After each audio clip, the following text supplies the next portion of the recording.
Hello everybody, another piece of audio equipment here for me to attempt to repair.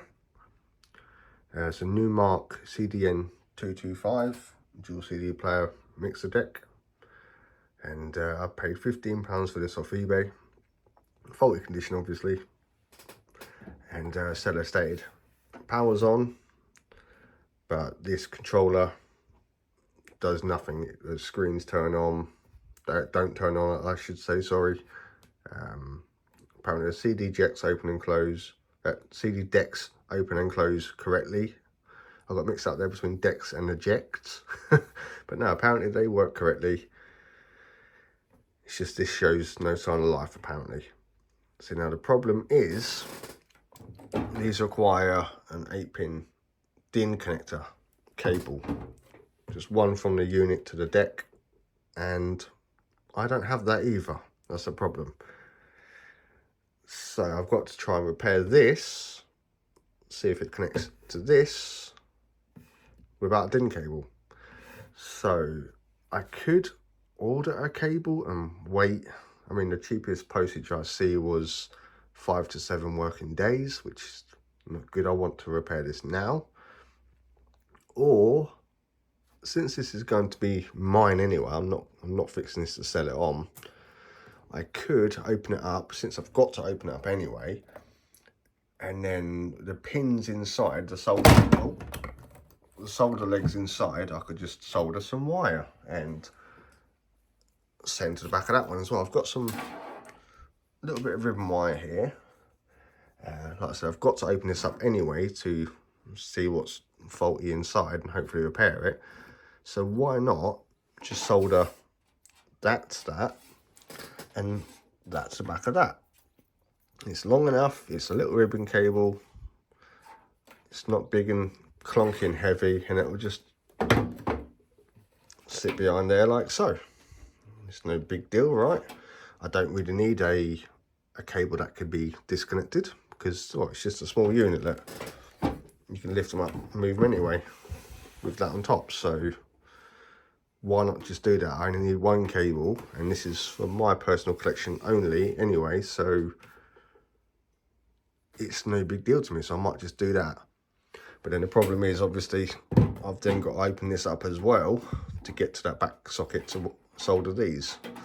But I want to open it anyway and inspect it inside, check the capacitors, because I had one of these before and it just had bulged capacitors, so I want to check them capacitors anyway. So why don't we just do that, eh? But so it says, yeah, power's on, which it does. I actually hear the little spindle inside.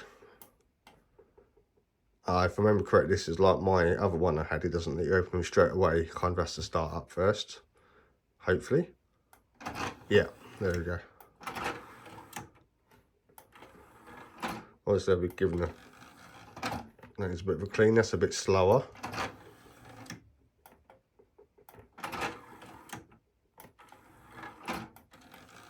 Yeah. So yeah, open it up anyway and give that a clean. The belts might be dirty or whatever. So far the seller was correct. So let's open this up so we can have a little inspection anyway, and we'll go from there. Should be just a few screws around the sides and the back, and we should be able to access this thing. So let's just open it up and I'll bring you in there. Okay, so we're in, and I don't see much going on here. I don't know. I'm really hoping it's not some of these chips here, these little ones here. They look like little microcontrollers. Oh, and they're the microcontrollers for the screens as well. I really hope it isn't those, but I guess, well, the seller did say, and there was a picture on the listing showing both of the screens not working. Apparently these little LEDs lit up here, but apparently that was all that worked on them.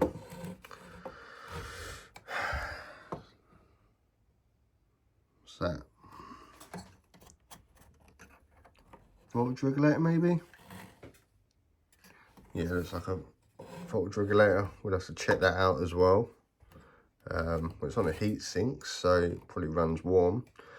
But going by that, some of these solder joints just don't look amazing on here. Probably can't see how dull they look, but here and that edge right there, it looks really dull compared to the rest. So it may be worth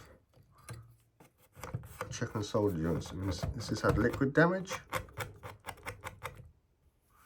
It's hard to tell if that's liquid damage, residue, or flux. But shall we just, I can access the pins here to the socket, so shall we just get them wires soldered? I might even take the socket off actually. Might be the idea. And this connects through that socket there. Okay, so I might take the socket off, because then these wires can fit through the hole where the socket was on the back panel. Like I said, it's no big deal to me. This is actually staying as mine anyway, so yeah, I might just do that. I'll keep the socket anyway. It can always be put back to normal then. So we'll try doing that. Let me just desolder that. I'll solder these on, but then again, I've still got to do it to the deck as well. Oh well, as I said, it needs doing anyway to be able to check it. So let's just do that. Let's solder them on and then go from there. So give it 2 minutes and we'll get that sorted. And then we can actually see what's going on with this thing. Okay, I've got it apart and I've got the ribbon cable just soldered onto the points. I've decided to keep the socket on there because I will order a cable for it. But for now, that doesn't look too bad. So I just soldered onto the points there and I opened this up and it looks brilliant inside. This does. This looks flawless. I gave the laser a little clean and what have you, and other than that, it looks brilliant inside this. But anyway, it's all connected now. This is connected to this, so let's try it, see what actually happens. Okay, so it turns on. There is backlight on the screens, but there's no text. There's definitely backlight, and they do light up. Does that work to eject the disc? No. Okay, so this is an eject button as well, and that should tell this to open. What about this one here? No. Okay. So nothing actually works past the initial startup. Okay. Isn't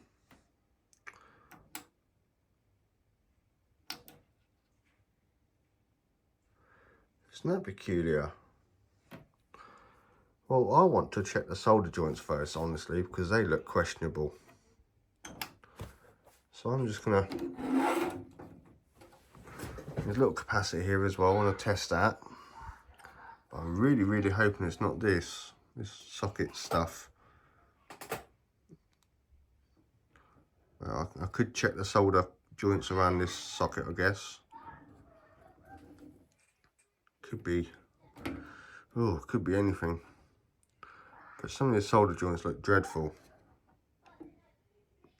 So I do need to check them first. So let me just go over them and check them. I also want to check connection to this board as well. So I might disconnect this a couple of times, and the solder joints of this don't look too good either. So I'm just going to disconnect this, check the solder joints, plug it back in a couple of times before I check any soldering on here, just so we know where the issue could be. So 2 seconds. Okay, what I've done, I've touched up the solder joints on this socket here, as well as the back of this board, and slid it in and out of the connector a couple of times. Just got it on there loosely for now. just while I just checks, just in case I have to pull it off again. But there's the lead. That's failed, the power lead. Let's disconnect the power. Right, let's test that again now. Check the solder joints. No, sadly still the same. But the thing is, it's the fact that both of them are the same. Both sides. It's very strange.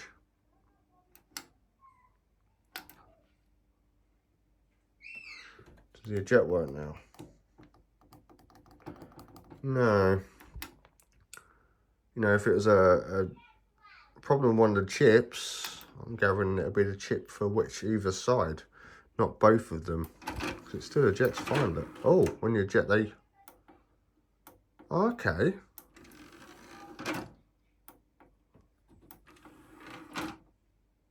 That was peculiar. When I ejected, they dim.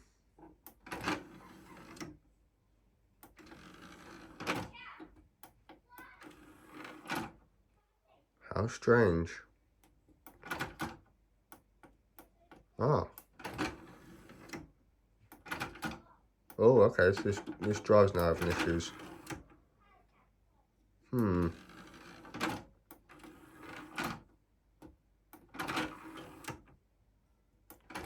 Okay, so there's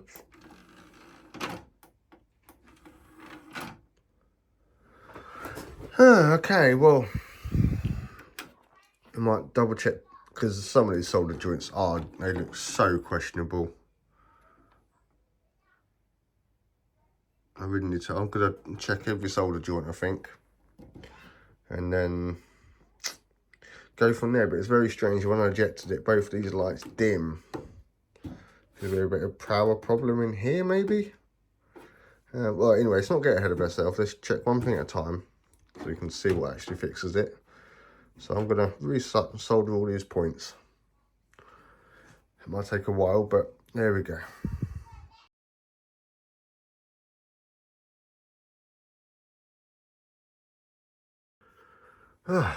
Okay, so I've gone over every solder joint on this entire board.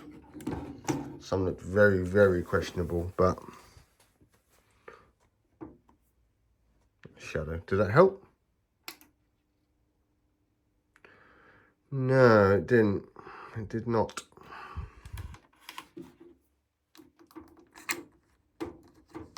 Can we eject now?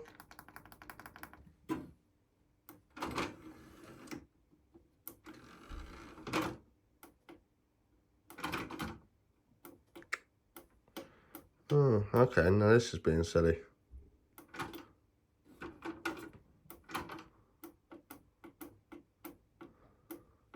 Okay, well.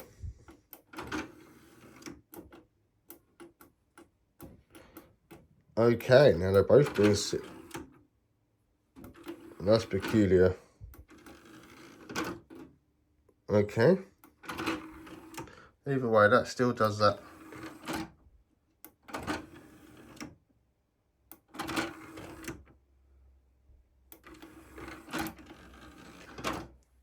So I might have to chase around, because all we've got here is a 5-volt regulator, I believe.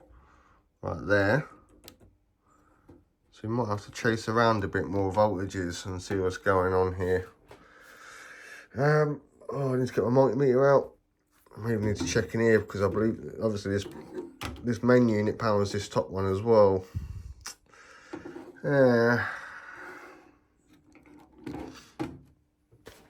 Okay, so we have a little stab around and see what I can figure out. I may even need to open this up as well. So let's have a look. If I have any findings, I'll come right back. Okay, I don't know if it's relevant or not, but this is a regulator, and it says here, if I can get you in on, oh, that's blurry. Ooh. 5-volt. And I'm not getting 5-volt on that pin, nor at this regulator. I'm getting millivolts. Not overly warm though. It's a bit warm. It's noticeable warm. But I'm not getting 5 volts, and I probably should be. So, that's peculiar. It could be one of these caps, possibly. That is very peculiar. I might have to pull this regulator out and see what gives.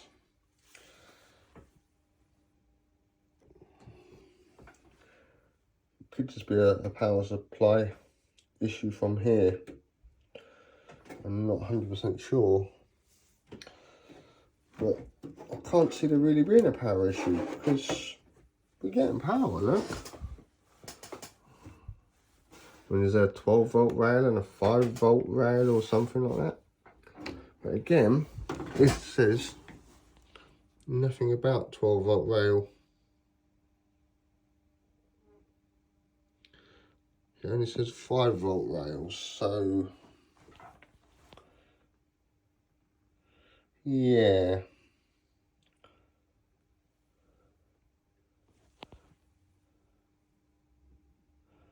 I don't know. I think the regulator's probably worth looking into though. I might have to probe some of these wires coming out and see what we get there. So if there's a regulator to regulate down to 5 volts, we must be getting 12 volts. Or, you know, something more than 5 volts for it to need to be regulated down to 5 volts. So yeah, let me just have a little poke around and we'll probably pull that regulator out and see how we get on there. Just a side note here, mainly for me to remember, this regulator is obviously input on that side, ground and output on this side.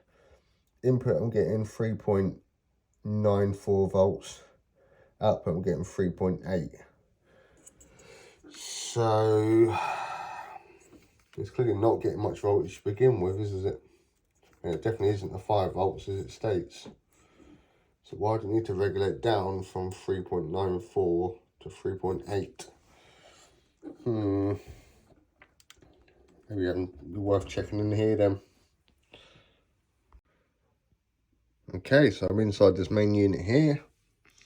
We've got the power plug in, goes down to these windings, enter the voltage selector switch. What have we got here?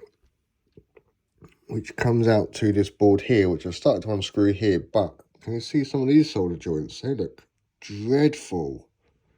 These are the voltage regulators right here. There's one here on this heatsink, and one over here on this heatsink, and they look absolutely dreadful.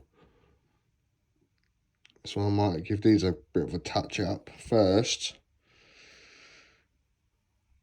So we go. I'm gathering one's a 12 volt regulator, and one's to 5 volt. I gather that's just a hunch. But I'm gathering you got bridge rectifier and all that on here as well, and whatever the heck this is,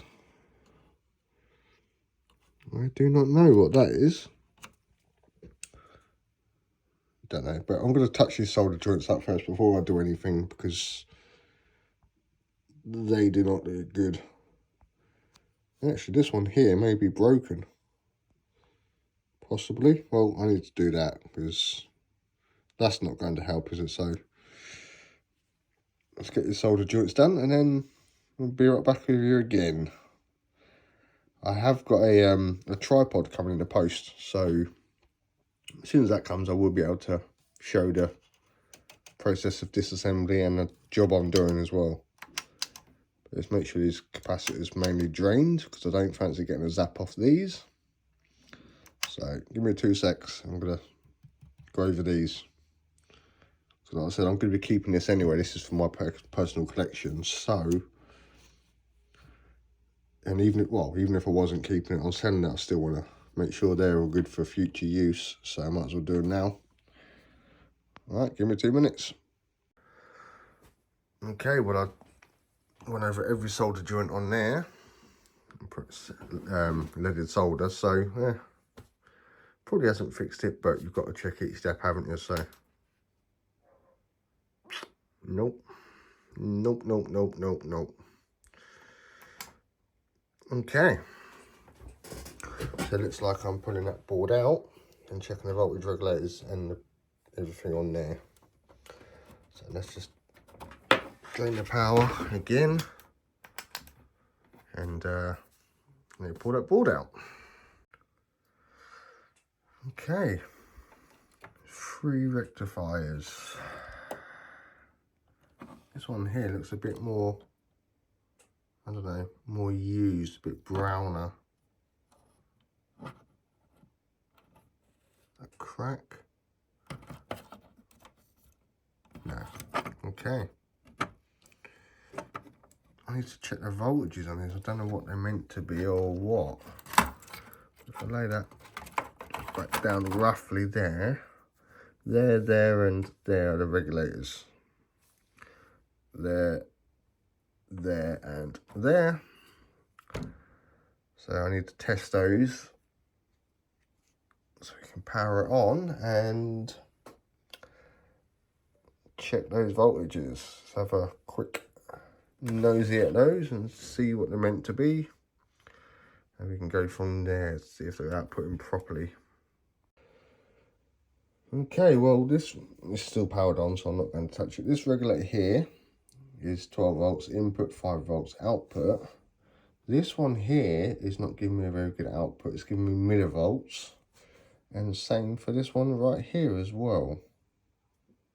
So it may be worth just replacing those, because they're on hefty heat sinks. They get on big heat sinks, so they must get pretty warm. And obviously, judging by what the solder joints were like, I'm gathering they're not too healthy. I mean, so it may just be worth replacing them anyway, because that one reads fine. Like I said, 12 volts input, 5 volts output. And this is 5 volt input, giving millivolts out. And this doesn't even really give a reading, it's just millivolts in, out. I don't really know. But yeah, let's turn this off. Well, just unplug it so it drains the caps. But yeah, I don't know, it's not giving me proper readings. So it must be something to do with this board. That's cold. That's cold. Okay, and that's a lot warmer than the rest. Stone cold, literally stone cold metal touch. Stone cold to metal touch. And I can feel some warmth. So yeah, it might be worth replacing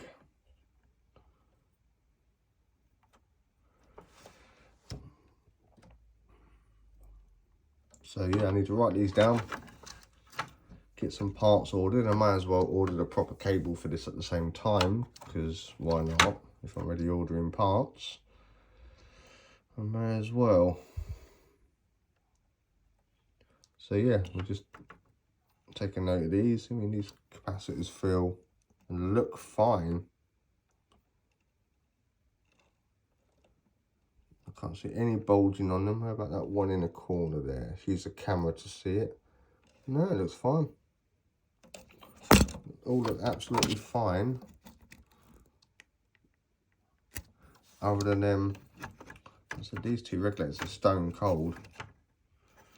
Two of them are stone cold, and the other one's actually got a little bit of warmth in it. What I may do is power it up for longer and then get a decent, accurate reading of. I mean, because if two of them are stone cold and the other one's warm, well, yeah. Well, I'm going to take a note of those part numbers anyway and get some ordered. because it won't hurt it to get them ordered, will it? So might as well while I'm at it. So let me get them ordered in and we'll come back. Maybe a couple of seconds for you, but it will be a few days for me. And we'll get them parts installed and see if that helps, because, well, this controller doesn't run on AC mains, does it? It runs on DC. Obviously it has to be regulated down DC. Obviously you've got the, I'm gathering is your rectification stage there with the diodes, and these are getting powered fine. So I'm gathering one of these is for the CD decks, 12 volts, and the other one regulates it down for the control board, because you're not really going to chuck 12 volts through the little thin cable that you have on it. So yeah, I'm going with that and regulators. But like I said, I'm going to write down part numbers, get it ordered anyway, and I'm going to leave this on for a while and see if I can get an accurate touch feel, feel of it, see if it's one's hotter than the other or whatever. So yeah, let me just get them written down and ordered. Okay, well, I pulled all the regulators out of here. One of them is actually a transistor, PNP transistor, and two of them are voltage regulators. And out of the circuit where I can actually have a good check of them, they actually test fine. So I put them back in and powered up. And I've noticed actually there's actually a pin out right there. It says like 5 volts, 3.3 volts, 12 volts. So I powered it up again, and I've probed the pins, and I've got the correct voltages. So I'm confused, because obviously if you have a fault with, say, like this driver chip for this screen, it would stop one screen from lighting up, the other one would work fine. But since they're both identical, I'm a little confused. And the fact that when I clicked eject on this, them screens went really dim for a second. So to me, it kind of did look like a power issue, but clearly it doesn't seem to be. So I think next thought is this board, possibly, because obviously this board is what drives that screen. That's where the cable connects to. But I'm getting a bit short of ideas now. There's also, where's the power plug gone? Oh, it's fell on the floor again. Also, with it powered up,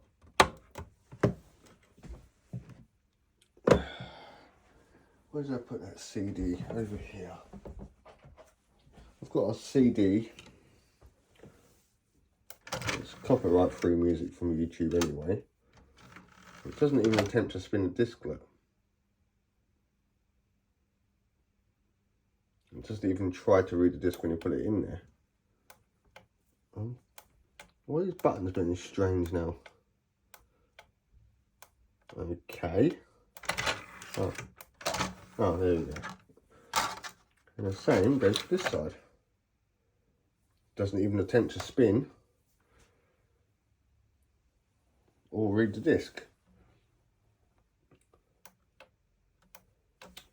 Why is that being silly? Oh, okay.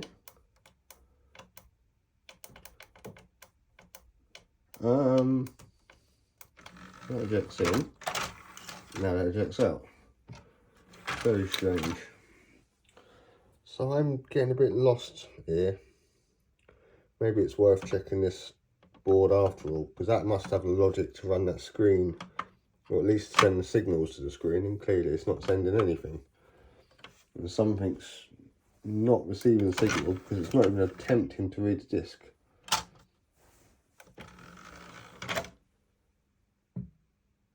See, nothing at all. So I guess I'm I rejected fine that time. So I guess I'm going to pause. I mean, at least this out again. Screw the power board back down again, because it seems to be fine. So it looks like I'm troubleshooting, either got to be this board here or just something on this. But what? I've tried reseating that chip because sometimes you get a grubby connection. I've pulled it out and reseated it. All the pins look fine. There's no oxidization on them. And like I said, since this board gets driven, that board gets driven by this, I think I'm going to try this board next. So I'm going to unscrew this, pull it out, screw that back in, and see if I can find anything. Okay, I've had a look around all the boards for a few hours now. Spot checked some of the capacitors, had to take some out of circuit to test them individually. But I am no further forwards at all. Now that I've found some capacitors, and when I resoldered them in, some of them had a bad solder joint. Obviously, so when I've soldered them back into circuit, it's cured the joint. I also found some bad solder joints which I've touched up, and ever since I've touched them up, I've got a different reaction from this, but still no further forward to actually fixing it. Now if I turn it on, I get spinning disc constantly, non-stop, look. But not this side, only this side. The screen still does same as before, look. But this disc does not stop spinning. Even if I inject it, the motor is constantly spinning under there. I can hear it from here. But even ejected, that disc, that motor is still spinning. See? As soon as I put the CD in straight away. So I'm at a loss here, so I'm going to have to call this part one, I'm afraid, because I've gone around the whole board and I'm just going to recap it now that I've taken some capacitors out of circuit and done some solder joints. I've got this different reaction, so I think I'm going to recap that whole board. That explains why this drive doesn't work either, because this actually follows onto this. This is a main board that has the outputs and whatever, this just piggybacks onto it, if you know what I mean. So if this isn't responding, probably that won't respond either. Oh.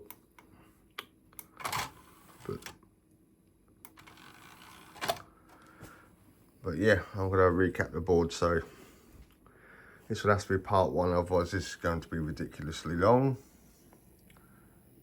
I've taken note of all these small ceramic capacitors as well, and I'm going to replace everything that I can. So join me in part two and see if we can actually fix this thing. I'm really hoping so, because I want this for my collection. Cheers for watching, guys.